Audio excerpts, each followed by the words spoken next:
Começa agora a Rede Escola Notícias da Educação, que tem como destaque desta edição o Exame Nacional do Ensino Médio. Vamos saber como foi o desempenho dos estudantes no primeiro domingo de provas e a expectativa para o segundo dia do exame. Acessibilidade, a preparação dos alunos surdos e com deficiência auditiva para o Enem. No desafio Percursos Educativos, é a vez dos estudantes responderem às perguntas de biologia e matemática. Uma conversa com estudantes que fizeram cursos pré-vestibulares comunitários e que hoje estão na universidade. E o balanço oficial do primeiro dia de provas do Enem.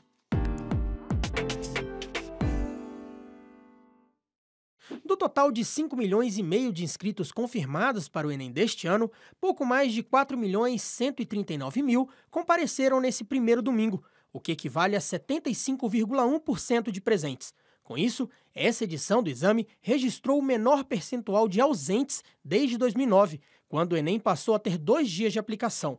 O estado que proporcionalmente teve o maior número de presentes nesse primeiro dia foi o Piauí, com 81,5% dos candidatos confirmados indo fazer o exame.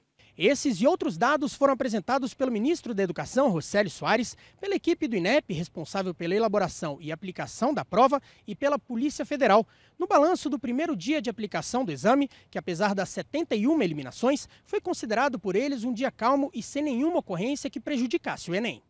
Nós tivemos talvez um dos Enems mais tranquilos já registrados, porque foram muito poucas as ocorrências negativas, apenas 71, considerando com mais de 4.100.000 pessoas participando, 156 mil salas de aplicação, 1.700 e tantos municípios, 600.000 pessoas trabalhando para que o Enem desse certo. Então, nós entendemos que foi um grande sucesso. Das eliminações, 2 aconteceram em Montes Claros, Minas Gerais, onde 2 irmãos gêmeos tentaram entrar portando pontos eletrônicos e identidades falsas. Ambos foram presos.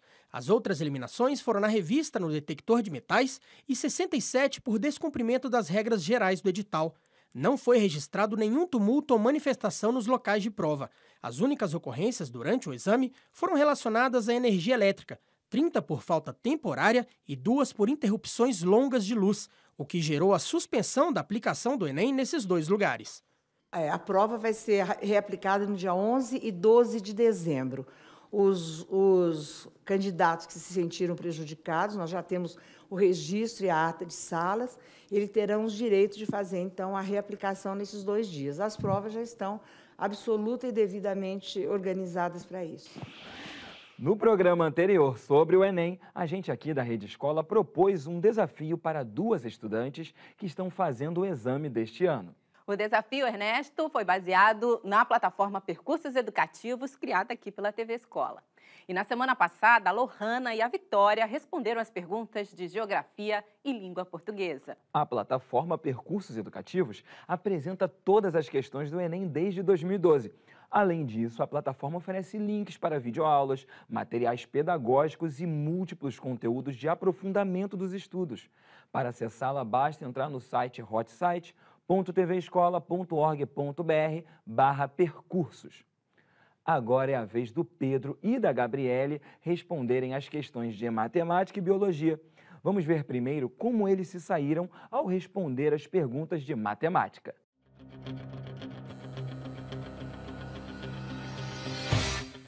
Meu nome é Gabriele Gonçalves, tenho 17 anos, estou cursando o 3º ano do ensino médio. Quero fazer o Enem porque muitos jovens não têm essa mentalidade, não têm essa vontade, mas eu quero ter um futuro, sabe, estável, para poder melhorar esse alguém que eu sou hoje em dia. Oi, meu nome é Pedro, pretendo prestar vestibular para faculdades aqui do Rio de Janeiro mesmo e pretendo tentar para História. Eu sempre gostei muito de História, assim, tive professores que me estimularam muito a gostar de História e eu acho que é uma área muito importante, eu gosto da ideia de ser professor. Nesse domingo, Gabriele e Pedro participam do segundo dia de provas do Enem. E para se preparar para as questões de matemática e ciências da natureza, eles toparam responder 5 questões do desafio. Agora eu vou conhecer, né, o percurso da TV Escola, fui convidada a participar. Bom, vamos lá, né, eu vou tentar fazer, eu sou de humanas, mas vamos ver no que dá. O percurso é dividido entre questões fáceis, médias e difíceis. Depois de responder as perguntas, os estudantes podem ver a resposta certa no site. Bom, olha o esquema que eu coloquei aqui. Existem 400 ingressos para uma sessão e 320 para outra. Esses 400 eu vou distribuir entre X escolas e esses 320 entre Y escolas. A quantia que essa pessoa levava semanalmente para fazer a compra era A, R$ 160, B, R$ 156, C, R$ 84, D, R$ 46, E, R$ 24. Deu certo. Nesse caso, em 2020, a taxa de fecundidade no Brasil estará mais próxima de A, 1,14, B, 1,42, C, 1,52, D, 1,70, E, 1,80. Terminei. Eu acho que é um C. Acertei. A probabilidade dela ser vegetariana é A, 2/25, B, 1/5, C, 1/4, D, 1/3, E, 5/6. Aí, caramba, era D. Agora ele está perguntando a probabilidade de ser vegetariana. Então a probabilidade ali, ó, vai ser 400 sobre 1.200, que é o espaço amostral. 400 sobre 1.200, eu posso simplificar esses dois zeros aqui, e 4 sobre 12 eu posso muito bem colocar aqui como sendo 1/3. E a resposta aqui vai ser a letra D. Repara que não é difícil, é só você resolver bem devagarzinho aí que você vai chegar na solução. Beleza? Os dois responderam 5 questões de matemática e quem levou a melhor foi a Gabriele, acertou 4 e Pedro acertou 2. Mas no próximo bloco, o Pedro tem a chance de empatar com as questões de biologia. O Enem 2017 foi considerado um marco por introduzir a prova em vídeo-libras para os participantes surdos ou que possuem deficiência auditiva. Por meio desta modalidade de exame, os estudantes resolvem a prova com apoio de um vídeo que apresenta as questões traduzidas para a língua brasileira de sinais, a Libras. Participantes com surdez ou deficiência auditiva também puderam optar por 2 recursos já tradicionalmente oferecidos pelo INEP: o tradutor e intérprete de Libras e a leitura labial. Vamos ver a preparação desses alunos na reportagem de Clarissa Vargas. No ano passado, o Enem ofereceu pela primeira vez videoprovas em Libras, a língua brasileira de sinais. A novidade vem atraindo cada vez mais estudantes da comunidade surda para o exame, que antes nem fazia parte do planejamento de estudos. A gente percebe que o Enem passou de fato a fazer parte da vida desses alunos. O Enem passou a ser tema de conversa, de corredor, e existe muita expectativa e ansiedade, mas ao mesmo tempo um entendimento de que aquela prova do Enem pode ser a porta para um futuro dentro de uma universidade, em que eles mais para frente ocupem cargos que hoje eles não ocupam por não terem acesso ao ensino superior. O Enem está agora igualitário para ouvintes e surdos, uma comunidade surda também evoluir e crescer, né? Fazer o Enem igual a todos, poder passar numa faculdade federal, FRJ, UERJ. Então, assim, é muito importante ter o Enem para o desenvolvimento social da comunidade surda. E o meu sonho é fazer administração, contabilidade ou artes, mas eu quero mesmo fazer 3 faculdades. A minha mãe fala, 3 é muito, Raíssa. Eu falo, é o meu sonho e eu vou conseguir. A gente percebe, de fato, uma mudança de comportamento desse aluno.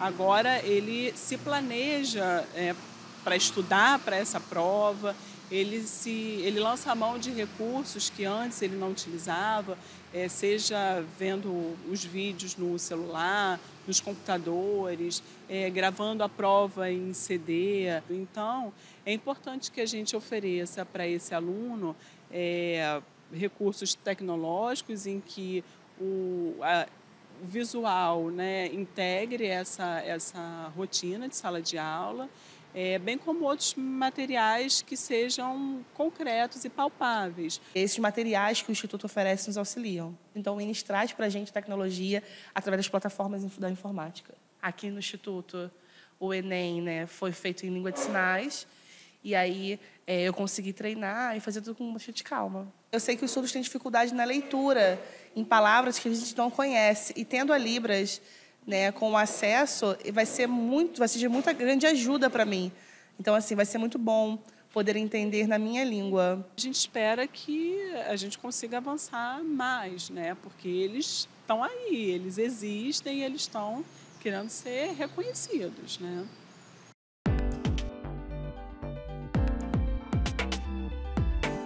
O primeiro dia de provas do Enem 2018 teve o menor índice de ausentes dos últimos anos, foram 24,9%.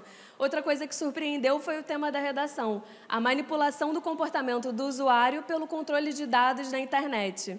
Eu achei bem tranquila, as questões não tinha tanto texto, os textos que tinham eu interpretei bem. Eles colocaram muita linguagem da internet de verdade, memes, então acho que tornou até mais fácil. Simples de ler, entender, compreender, responder também. Falava coisas muito boas também. Teve muita coisa sobre feminismo, muita coisa. Foi bem abordado, achei legal. Eu achei bem estressante, porque comparado ao do ano passado, essa aí foi bem mais complicada. Das últimas questões eu já estava esgotado já, mas acho que deu sim para fazer uma boa prova. Enquanto eu fazia as questões, eu também estava pensando na redação, então o que me tomou mais tempo mesmo foi a redação. Sobre o tema da redação, acho que muita gente estava esperando outra coisa, mas também não foi um tema fora da atualidade. Foi um tema que os professores muito falaram com a gente, são temas que podem cair, é muito atual, então a gente pensou, então a gente estudou muito, foi fácil o tema.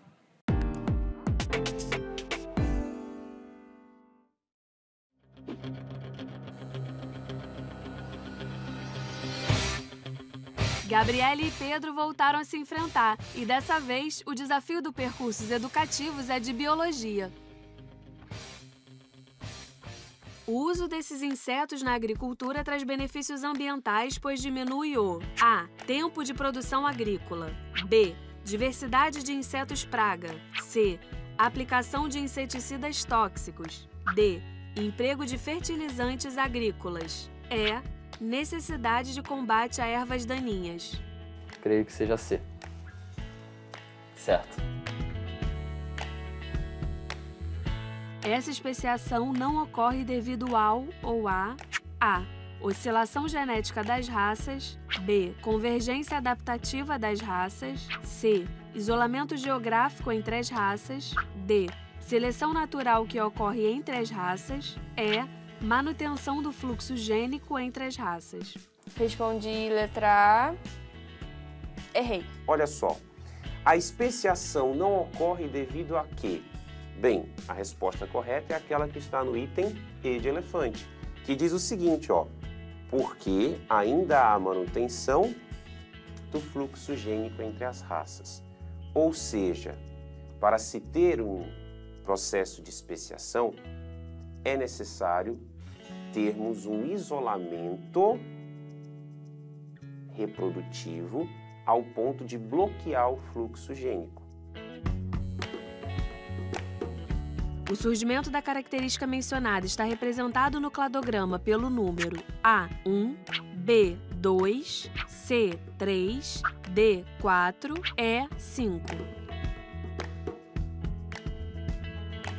Assim como no desafio anterior, os dois responderam 5 questões entre fáceis, médias e difíceis. No primeiro bloco, a Gabi ganhou em matemática acertando 4, mas o Pedro correu para o empate e acertou 4 em biologia também. Resultado final foi empate. E agora é com eles na segunda prova do Enem. Boa sorte! De acordo com o Instituto Brasileiro de Geografia e Estatística, o IBGE, o acesso de estudantes de baixa renda nas universidades públicas aumentou significativamente entre 2004 e 2013. Em 2004, 20% dos estudantes mais ricos do país representavam 55% dos universitários da rede pública e quase 69% da rede particular. Em 2013, essas proporções caíram para 38,8% e 43%, respectivamente. E entre os negros, a chance de ter um diploma de graduação aumentou quase 4 vezes nas últimas décadas no Brasil. Depois de mais de 15 anos, desde as primeiras experiências de ações afirmativas no ensino superior, O percentual de negros e pardos que concluíram a graduação cresceu de 2,2% em 2000 para 9,3% em 2017. Eu fui até o UERJ, que é a Universidade do Estado do Rio de Janeiro, e conversei com alguns alunos que passaram por pré-vestibulares comunitários. Vamos ver como é que foi essa conversa. Irani, Karen, Monique e Paulo Roberto. Todos moradores da Maré, uma comunidade com IDH baixíssimo. Outra coisa em comum entre eles, o curso pré-vestibular comunitário, que os ajudou a entrar numa das universidades mais concorridas do Rio de Janeiro, a UERJ. Mais do que isso, no curso eles aprenderam a acreditar em si e buscar seus espaços. No início da nossa conversa, a Monique nos contou a história de sua motivação para entrar na faculdade. Foi depois de uma viagem à casa do meu pai, ele mora no interior do Piauí, e lá eu tive contatos com jovens que cursam faculdade, jovens que moram em uma casa de barro. E sim, são pessoas do interior e dão muito valor para a educação. Isso me impactou muito. Nossa, uma cidade tão pequena, dão tanto valor a isso, não. E aí, assim, aumentou meu interesse pela universidade. Continuamos o nosso encontro falando da importância do curso comunitário e o que isso mudou na vida deles. Para mim, eu acho que mudou tudo. Eu passei a ver, a me importar mais com a política, que antes a gente não conversava muito dentro de casa sobre isso. Eu influenciei dentro de casa, minha mãe agora está fazendo pré-vestibular para fazer uma prova para cá, para a UERJ. Eu acho que a apreciação que eu tive também pelos professores, que antes no ensino médio eu via como alguém que ia lá e passava uma tarefa. No pré-vestibular eu via alguém que amava aquilo que fazia e que passou isso para mim, tanto que a escolha do curso, eu acho que foi um pouco influenciada por conta disso. Mas o pré-vestibular foi essencial para eu passar essa etapa da escola para a universidade e eu saber como seria um ambiente aqui, como seria uma sala de aula aqui, como eu me portaria. Acho que mudou tudo, tudo. Quando comecei, eu saí de um mundo e entrei em outro, porque o pré-vestibular para a gente abre portas, né? E também abre muito a mente da gente, porque você vive muito na caixinha, né? Permite você perceber que o espaço de educação é para todos, não só para alguns. E consegui entrar aqui, né? Então, isso também me fez perceber que a universidade é um espaço para o pobre, é um espaço para quem mora na Maré, nas comunidades. O que falta são, de fato, esses cursos, essas oportunidades para que a gente ingresse aqui, né? Coisas que eu não aprendi na escola, que eu não tive na escola, eu tive lá. Principalmente como ser um cidadão, como se posicionar na sociedade como um cidadão, mesmo sendo um morador de periferia. Você acha que o vestibular social, ele é a melhor forma ou existem outras formas que vocês viram, que vocês imaginam que pode causar essa transformação?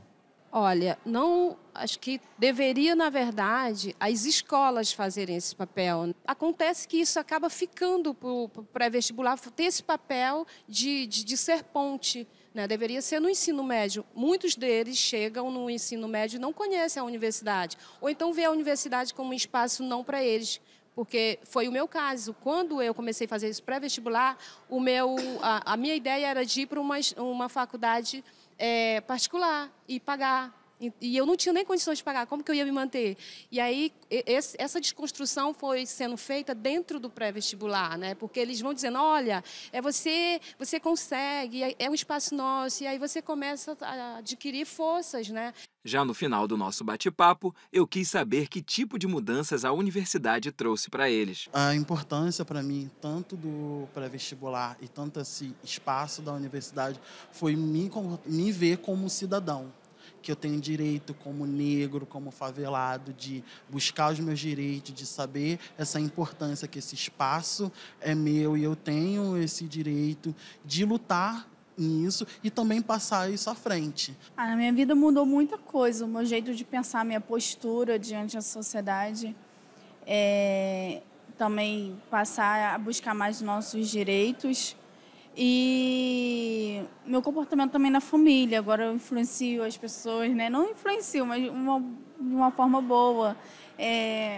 A gente viu mais a importância da educação, a importância de seguir com os estudos. O pré-vestibular comunitário ajudou pessoas que talvez não tivessem a oportunidade de entrar numa universidade pública a transformar suas vidas e virarem cidadãos muito diferentes.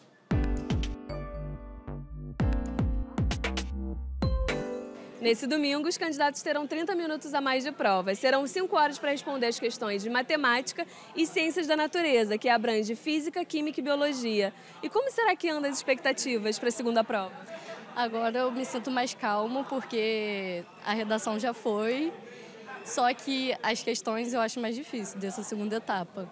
Exatas, eu tenho que estudar um pouquinho, vou ver bastante videoaula, mas ciências da natureza é mais tranquilo para mim. Eu estou mais ansiosa para essa prova agora de domingo do que da redação. Eu estou um pouquinho assustado com exatas, principalmente pela parte de matemática e física, que não é muito a minha área, mas eu tenho certeza que eu vou conseguir tirar alguma coisa boa naquilo ali. Ansioso porque são as matérias que eu me dou melhor, com exceção de física, que eu tenho que pegar mais semanas para estudar um pouco mais sobre fórmulas, essas coisas. Tem que ter muito cálculo, fórmulas, então deve ser bem difícil. O mais fácil vai ser a questão da física. E o mais complicado, como eu já comentei antes, vai ser a questão na parte da geometria. Eu espero que seja tão fácil quando foi humanas, porque exatas eu não sou realmente boa, então eu espero que seja mais fácil. Estudar um pouquinho mais essa semana, né, como foi durante o ano, e espero em janeiro estar aí na minha Universidade Federal.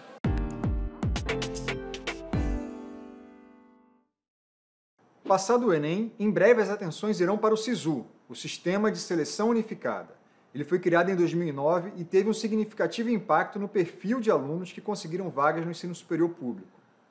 Antes do SISU e das mudanças no Enem, cada universidade pública tinha o seu próprio vestibular, o que obrigava os estudantes a se inscrever em vários processos seletivos para aumentar as suas chances de conquistar uma vaga. Em geral, em cada um desses vestibulares, o candidato tinha que optar, já no ato de inscrição, qual o curso de sua escolha. O SISU acabou com esse dilema, pois permitiu que o estudante primeiro se concentrasse em fazer uma boa prova no Enem e depois, com base em sua pontuação, ele pudesse identificar os cursos e instituições que o aceitariam com aquela pontuação. Isso gerou efeitos positivos, mas também alguns colaterais. Por exemplo, em cursos disputados, alunos de estados mais pobres passaram a perder espaço para estudantes de estados mais ricos, que provavelmente voltarão para seus estados de origem uma vez concluído o curso. A maior mobilidade estadual também pegou as universidades despreparadas para dar assistência a alunos de menor renda, que precisaram migrar de estado para poder cursar o ensino superior. Apesar desses efeitos negativos, ninguém hoje cogita a volta ao modelo antigo. O que é preciso é aperfeiçoar o atual sistema, para que o acesso ao ensino superior seja cada vez mais democrático. E assim a gente encerra esta edição da Rede Escola, que teve como destaque o Enem. Se você quiser ver ou rever os nossos programas, acompanhe a programação da TV Escola aqui pela tela ou pelo site tvescola.org.br. Se você mora no Rio, no Grande Rio ou em Niterói, também pode assistir a Rede Escola na Multirio, canal 26 da NET. Ah, Eliane, tem mais uma coisa que a gente não pode esquecer. Neste próximo domingo, dia 11 de novembro, às 8 horas da noite, uma edição ao vivo depois da prova do programa Hora do Enem, com os comentários sobre o segundo e último dia do Exame Nacional do Ensino Médio. Boa dica. A gente se vê. Tchau. Um beijo.